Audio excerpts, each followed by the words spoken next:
కాదేది ప్రచారానికి అనర్హం ఆ లైన్ లో సాగుతుంది తెలంగాణ రాజకీయం. బీజేపీ ఏమిచ్చింది గాడిద గుడ్డు అంటూ కొత్త ట్రెండ్ క్రియేట్ చేశారు సీఎం రేవంత్ రెడ్డి. ప్రతిగా బీజేపీ కూడా ఘాటుగా రియాక్ట్ అవుతుంది. కాంగ్రెస్ టార్గెట్ గా తనదైన స్టైల్లో కౌంటర్ ఇచ్చారు బీజేపీ ఎంపీ అరవింద్. నరేంద్ర మోడీ ఏమిచ్చిండు మనకు? 10 ఏళ్లలో మోడీ ఏమిచ్చిండు? గాడిద గుడ్డు ఇచ్చిండు. ఏమిచ్చిండు?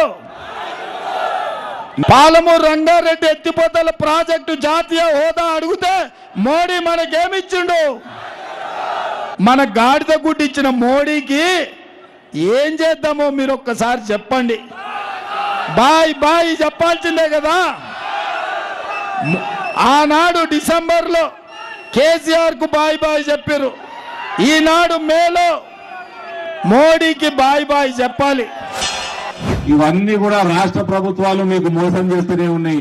ఎన్నిసార్లు మోసపోతారమ్మా? కేసీఆర్ ఏమో మీకు అన్ని చేసిన వాగ్దానాలు ఒక్కటి నెరవేర్చకుండా వెళ్ళిపోయాడు. ఈ కాంగ్రెస్ అయితే ఆ కేసీఆర్ అన్న 13 ఏళ్ళు తెలంగాణ కోసం కొట్లాడి ఓ 10,000 రైతు బంధు ఇచ్చిండు, 500 పెన్షన్ ఉంటే దాన్ని 2,000 పెంచిండు. అవునా కాదా? ఇవాళ 6 వాగ్దానాలల్లా 6 గుడ్లు పెట్టిండు, గాడిద గుడ్డు పెట్టిండు. ఒక్క గుడ్డు గాడిద గుడ్డు విచ్చుకోదు.